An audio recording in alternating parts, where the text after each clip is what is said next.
Endnu en gang tager kunsthistorikeren og kunstdetektiven Peter Kjærs med på et nyt eventyr i Kjærs kunstkalender. Han har fundet et maleri, der kan fortælle os om tiden, om kunstneren og om det helt særlige udtryk, som maleriet har.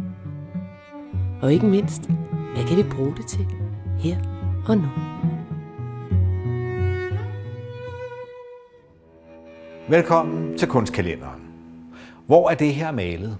Altså vi ved jo, det er fortællingen om den græsk mytologiske figur Filoktet, og at han er blevet placeret på øen Lemnos i det græske øhav. Men er det også her, maleriet er malet? Dagens spørgsmål, hvor er det malet? Vi skal igen ned under Store Tåen og kigge en gang, for her kan vi se, der står malet i Rom. Og Abildgaard, her er han så skildret af Jens Juel fra 1772, og det er netop det år, hvor Abildgaard tager til Rom. Og det, han møder dernede, er jo inspirationskilder på alle mulige måder. Han ser jo de bygningsværker, der er, Pantheon og så videre, Colosseum og Piazza del Popolo. Og de her veduter, eller en form for postkort, er lavet af kunstneren Piranesi. Og Piranesi var en, der tegnede sådan meget arkitektagtigt, men også meget eventyrligt, og skildrede byen Rom på alle mulige måder. Og vi ved, at Abildgaard var pænt glad for Piranesi. For kigger vi her i hans optegnelser over, hvad han bruger penge til, så kan vi se heroppe, La Vasi di Piranesi. Han har købt et værk af en vase af Piranesi. Og Piranesi kunne virkelig skildre de ting, der var i spil i Rom på det her tidspunkt. I det her værk, der skildrer han den her utrolige interesse, der er for antikken. Her har vi en gruppering af nogle folk, der bliver vist rundt.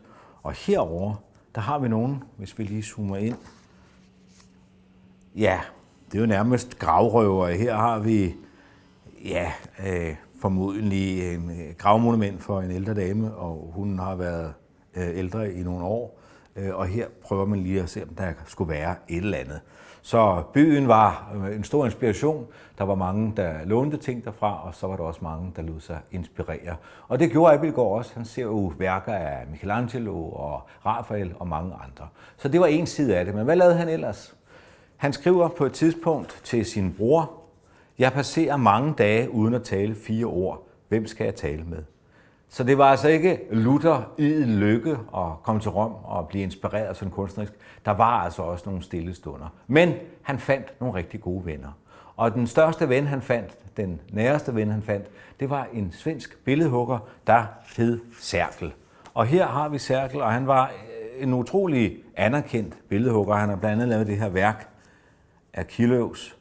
Og udover det var han en fantastisk tegner. Virkelig sådan en karikaturtegner af format. Han har skildret sig selv her, og han har også skildret Abildgaard.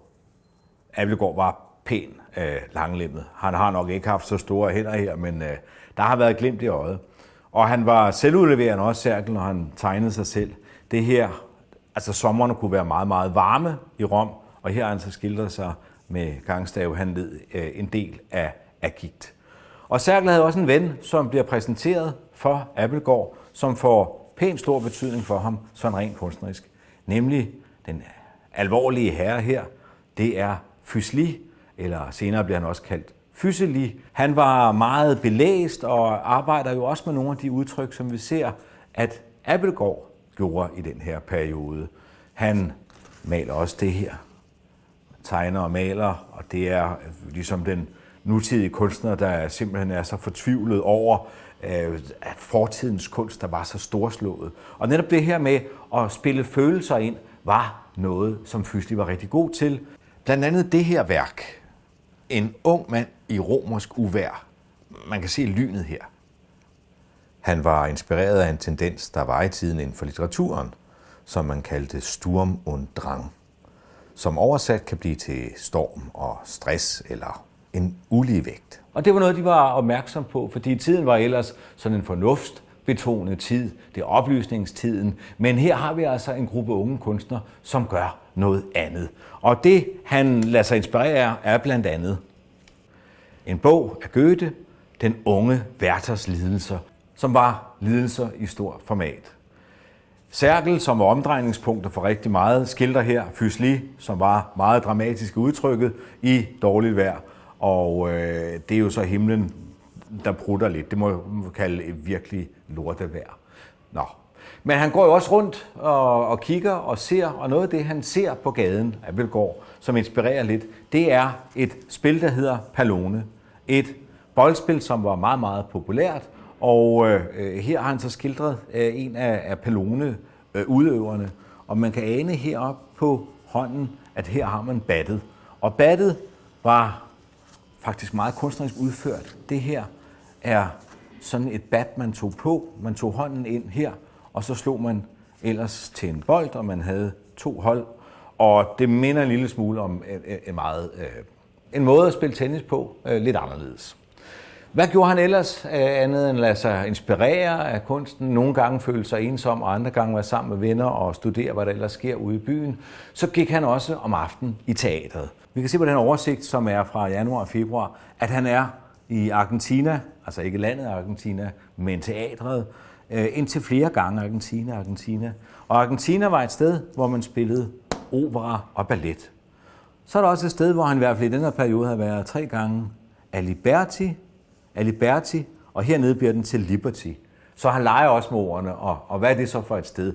Jo, Aliberti var et stort sted, vi kan se her på grundplanen, hvor der blev spillet, at man kaldte det også dameteater, men hvor, og damerollerne på scenen blev spillet af mænd. Men det var en lidt anderledes tilgang til teater. Det var et meget stort sted, og der var masser af loger, og historien vil fortælle, at man sådan, gik ind og ud af logerne, og måske også dyrkede andre sider af selskabelighed her. Der var også af til maskebal. Og så kan vi se nede i bunden af vores oversigt her, at han også har besøgt, det har han skrevet med blyant, La Valle. Og La Valle var et sted, hvor man spillede harlekin og komedier og sådan lidt komiske operaer. Så på spørgsmålet, hvor det malede? Det malede i Rom. Og hvad lavede han ellers? Flere forskellige ting. Se, det var jo bare et par små detaljer i forbindelse med værket, men der er jo altid noget, der er aldrig ingenting.